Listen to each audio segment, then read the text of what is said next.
আরেকবার ভেবে দেখ দিদি ভাই, জীবনে চরমতম ভুল করছিস না তো? তুই বাবার আবেগকে প্রশ্রয় দিচ্ছিস, এটা কি ঠিক করছিস?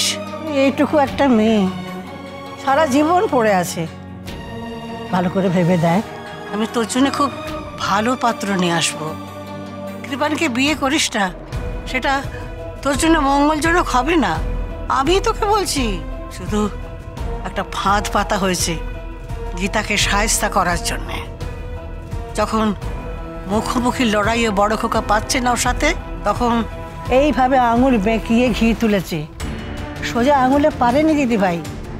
তোমার ছেলে আমার বাবা হয়, তার জন্য আমি সব কিছু করতে পারি, সব কিছু। একটা জীবন কেন, আমি আমার বাবার জন্য অনেকগুলো জীবন নষ্ট করতে পারি। আমি জানি আমি কখনো সুখী হব না, আমি জানি। আর সেটা জেনেও তুই বিয়েতে রাজি হচ্ছিস? বাহ, চমৎকার।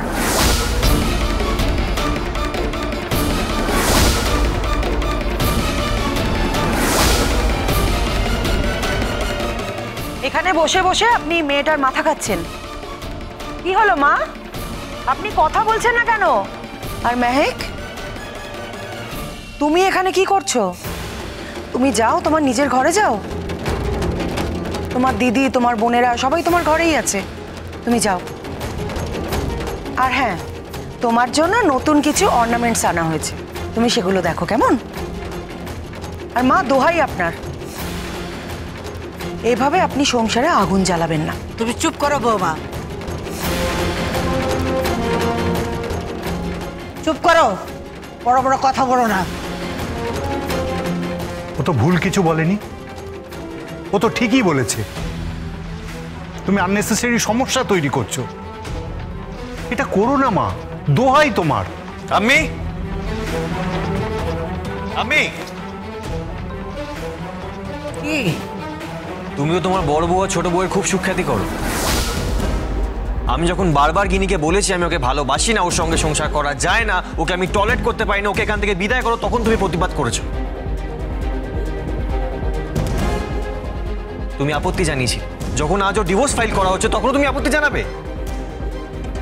আপত্তি জানাবো তো বটে, ঘর ভাঙবি কেন তুই? ঘর ভাঙবো কেন, ঘর তো ভেঙে গিয়েছে। দেখো কি? তোমার বৌমার মোবাইলে প্রেমের SMS।